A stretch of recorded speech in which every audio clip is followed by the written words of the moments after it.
కాంగ్రెస్ ప్రభుత్వానికి danger bells మొదలయ్యాయా? ప్రతి ఒక్కరూ ఎందుకు సీఎం పేరు మర్చిపోతున్నారు? రేవంత్ కూడా తాను సీఎంనని గుర్తుంచుకోవడం లేదా? రాష్ట్రంలో నెక్స్ట్ మార్పు ఖాయమేనా? నల్లగొండ రెడ్డిని సీటులో కూర్చోబోతున్నారా? స్తోమతకు మించి ఇచ్చిన పథకాలే పార్టీకి ముప్పుగా మారబోతున్నాయా? దాదాపుగా 2 ఏళ్ల పాలనలో సాధించింది శూన్యమేనా? ఒక్క పథకం కూడా పూర్తి స్థాయిలో ఎందుకు అమలు చేయడం లేదు? రుణమాఫీ, రైతు బంధుపై ప్రతిపక్ష బీఆర్ఎస్ సవాల్కి ఎందుకు పారిపోతున్నారు? ఇంతకీ హస్తం పాలనపై ప్రజలు ఏమంటున్నారో ఇప్పుడు చూద్దాం. రేవంత్ రెడ్డి కేసీఆర్ లాంటి రాజకీయ చాణక్యుడిని ఓడించిన మొనగాడు.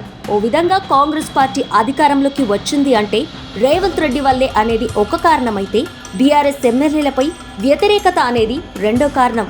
ఏదైతేనేం అబద్ధపు హామీలతో అధికారంలోకి వచ్చారు అనే అపవాదును ఇప్పుడు రేవంత్ అండ్ మీట్ మూటగట్టుకుంది. ఇటీవల సన్నబియ్య పథకం ప్రవేశపెట్టినా దాని ప్రచారం చేసుకోవడంలో హస్తం లీడర్లు వెనుకబడ్డారు. ఇక రేవంత్ సీఎం అనే మాటను ఆయనే మర్చిపోవడం ఇప్పుడు అందరినీ ఆశ్చర్యపరుస్తోంది. నిన్నటి వరకు వేరే వారు సీఎం పేరును మర్చిపోయారంటే ఓ లెక్కుంటుంది.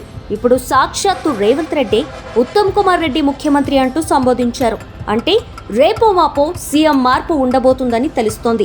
ఎందుకంటే మరో 8 నెలలైతే రేవంత్ సీఎం పదవి చేపట్టి 2.5 ఏళ్లవుతోంది.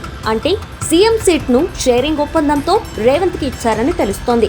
అందుకే ఆయన కూడా తాను ముఖ్యమంత్రిని కానని భ్రమలో ఉన్నారని తెలుస్తోంది. రేవంత్ 2.5 ఏళ్ల కాలంలో సాధించింది ఏందయ్యా అంటే అట్టర్ ఫ్లాప్ అని చెప్పాలి. 6 గ్యారంటీలను అటకెక్కించారు.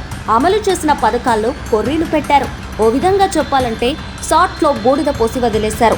వారు అమలు చేస్తున్న పథకాల్లో దాదాపుగా 40% మందికి అందలేదు అనేది అక్షర సత్యం.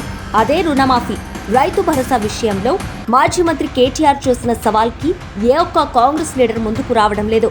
రాష్ట్రంలోని ఏ ఒక్క ఊరిలో రుణమాఫీ 100% అమలు చేస్తున్నట్టుగా నిరూపిస్తే రాజకీయ సన్యాసం తీసుకుంటానని కేటీఆర్ ఛాలెంజ్ చేశారు. ఆయన ఛాలెంజ్ను నిరూపించేందుకు కూడా ఎవరు సాహసం చేయలేదు.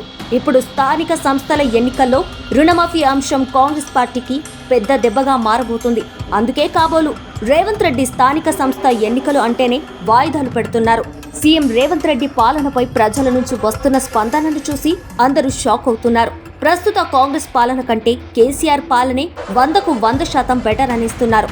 కేసీఆర్ కిట్ కట్, రైతు బంధు రామ్ రామ్, కళ్యాణ లక్ష్మిలో తులం బంగారం తుస్సు, కేసీఆర్ ఇచ్చిన పింఛన్లు ఇవ్వడం, కరెంటు కటకట మొదలయ్యే, ఇలా చెప్పుకుంటూ పోతే చాలా ఉన్నాయి. మొత్తంగా కాంగ్రెస్ లో అంతర్యుద్ధం మొదలైందని చెప్పొచ్చు. రానున్న రోజుల్లో నల్లగొండ రెడ్డి సీఎం అవబోతున్నారని తెలుస్తోంది.